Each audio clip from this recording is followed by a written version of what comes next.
today's episode of Hubris Syndrome, we're talking about miscellaneous hype. Hey everyone, welcome to the show. We are talking about a couple random things here and there that are on the brain of the allies, that are on the mind, that are in the queue, if you will. Yes. First up, what up, Booze Man? Hey, what's going on, brother?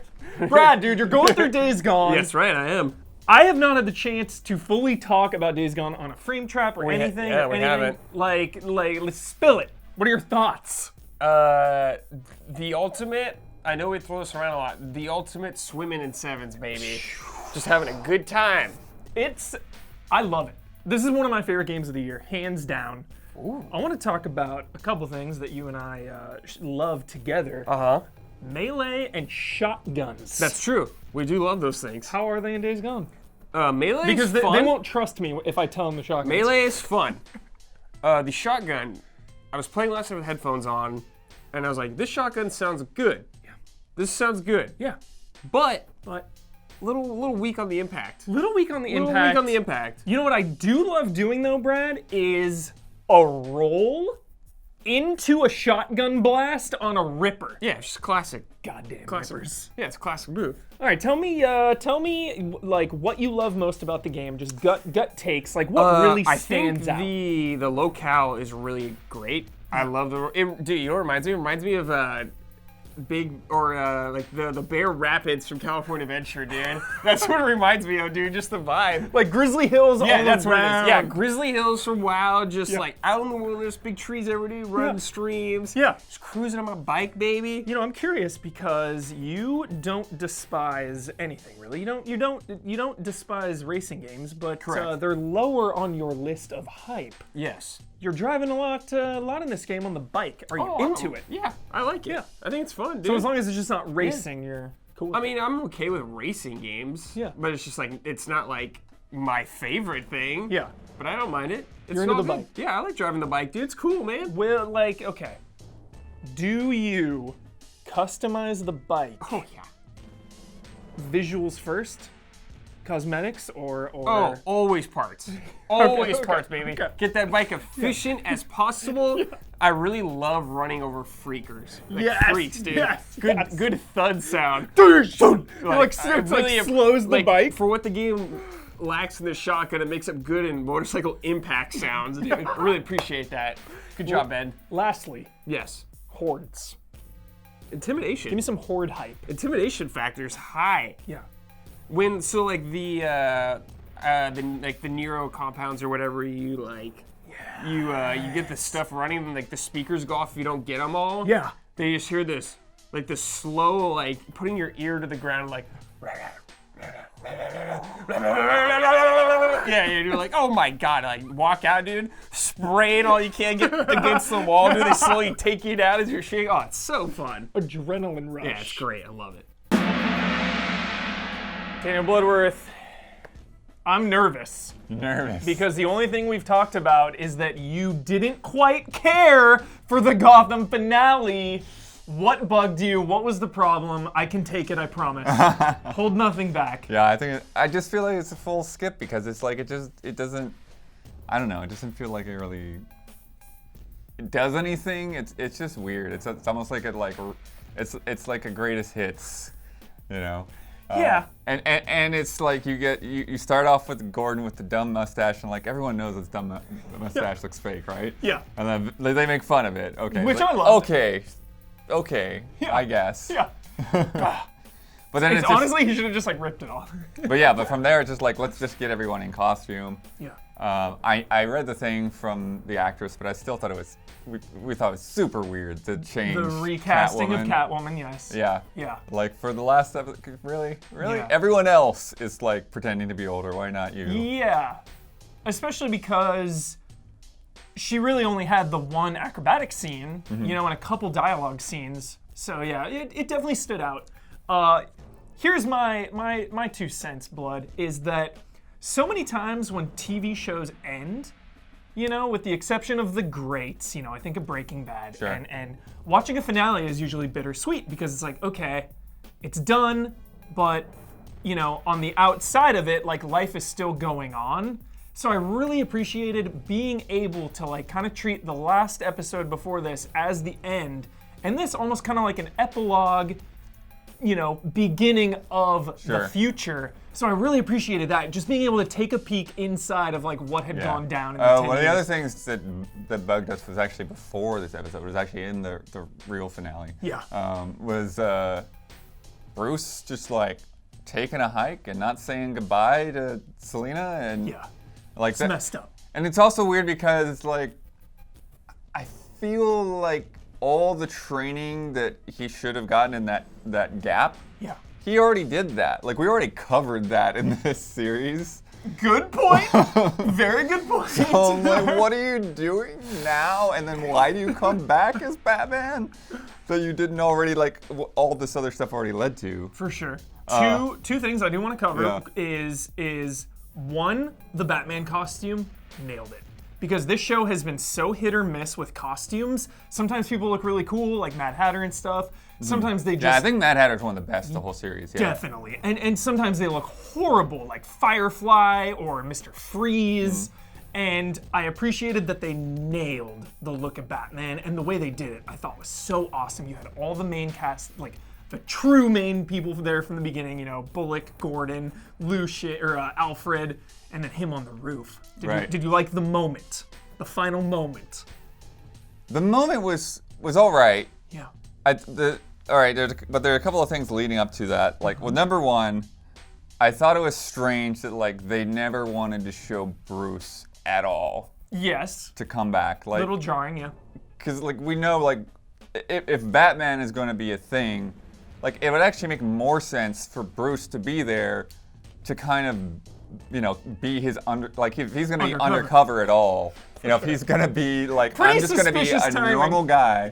Yeah. It's like, oh, Bruce isn't here. Oh, there's this Batman guy all of a sudden. Yeah. And especially showing up with the three of them up there, who already kind of know what all Bruce has been up to. You're making good points. The other thing, the whole plot of like, let's blow up Wayne Tower. Yeah. Wayne Tower just got blown up. Yeah. Bruce just blew up his own tower. You think that blowing up Bruce's tower is going to bother him? He's going to build it again. Yeah. What are you doing? True. And lastly, though, Joker. Yeah, that was a crazy looking Joker, yeah. So good. Loved this take. This was such a nice little icing on the cake for what has been a phenomenal run at this character. Wholly unique, having twin brothers play this character. I'm in awe of it, and it was definitely a highlight of this entire show. Obviously, I love Gordon. Gordon has been my favorite part of everything with Gotham, but I think Joker was just legendary, and I loved the way they did it, coming back to Ace Chemicals. And like you said, just a freaky looking Joker. Did you like that? Yeah, I definitely like the way Joker looked and turned out. Yeah.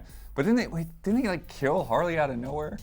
Kill Harley, yeah. He's like, oh, I'm done with you. Yeah. Yeah, Echo, it never even called her Harley, but yeah, just like shot her.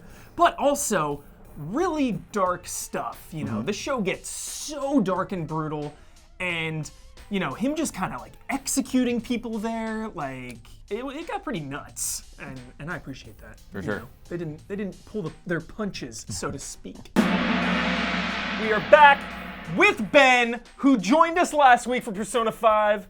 I've been neglecting the comments. I'm supposed to do the comments, but then I was sick, and then I had you on, so it was me and you talking about Persona. Right. We're addressing the comments now, so I apologize for my inconsistency with comments.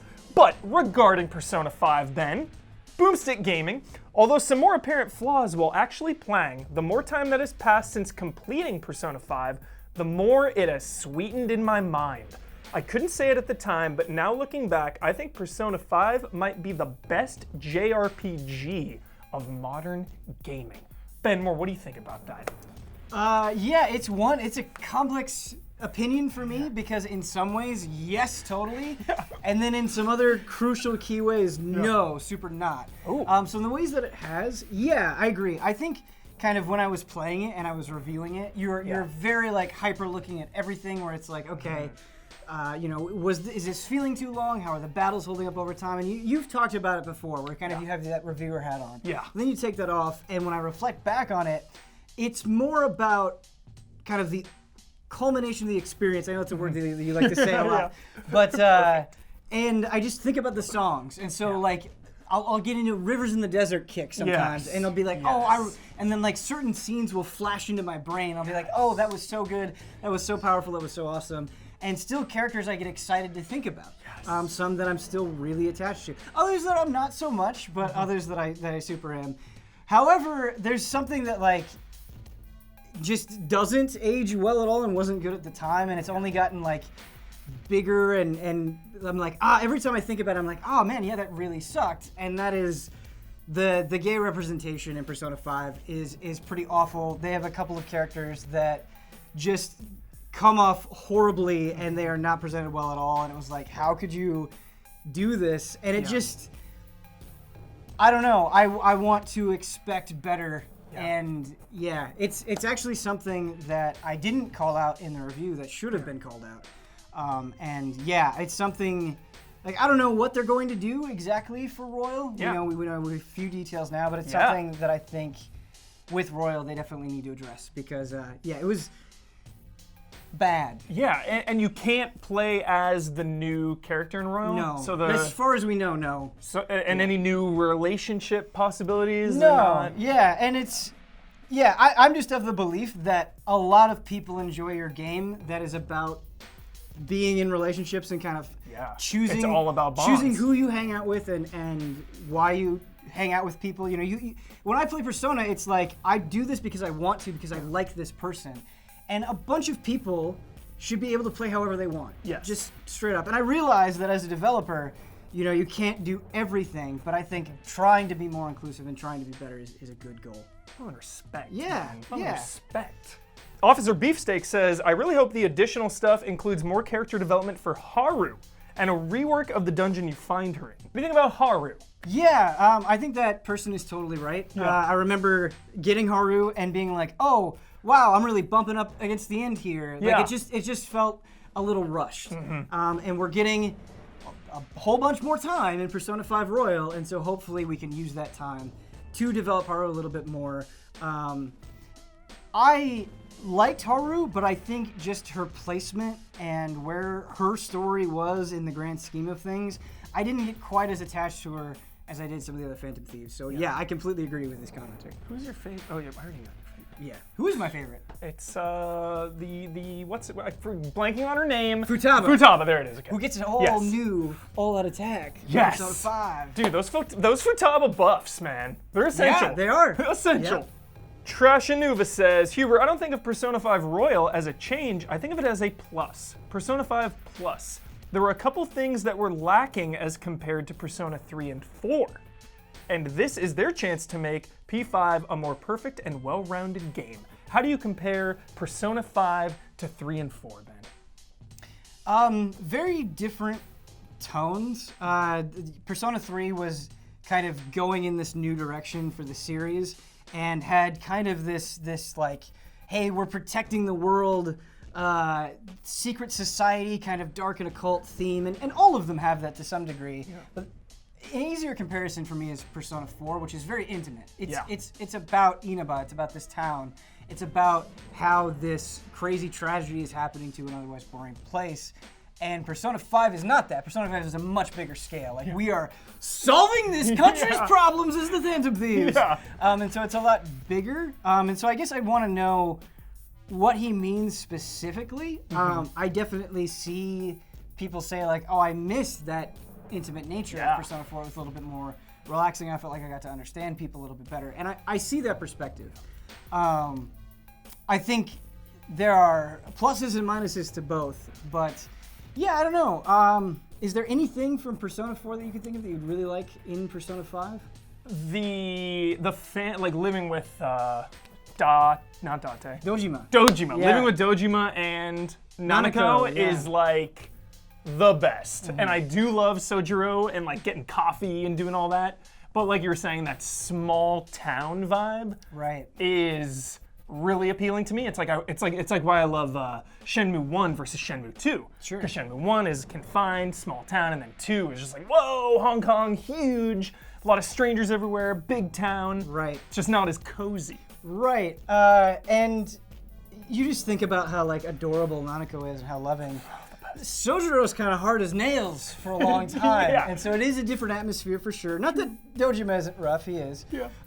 But yeah, I wonder if Human Morgana, if that is gonna add a new layer, and maybe it won't be the same vibe as Persona 4, but maybe you hang out with Morgana in a little bit more personal, best buddy kind of level in a different way than you would if, just a cat. Yeah. Yeah, just a cat. Just a cat. No, trust me, all you need is cats. But yeah, A lot's going on. Game of Thrones is about to end. Who knows what's going to happen? But we will see you back here next week. We are Easy Allies. You can help support us on patreon.com/easyallies, as well as twitch.tv/easyallies, where we're doing all sorts of streams like World War Z. Quick shout out to World War Z. Really awesome game. Check it out. Just shooting zombies. Never gets old. Shooting zombies. See you next week.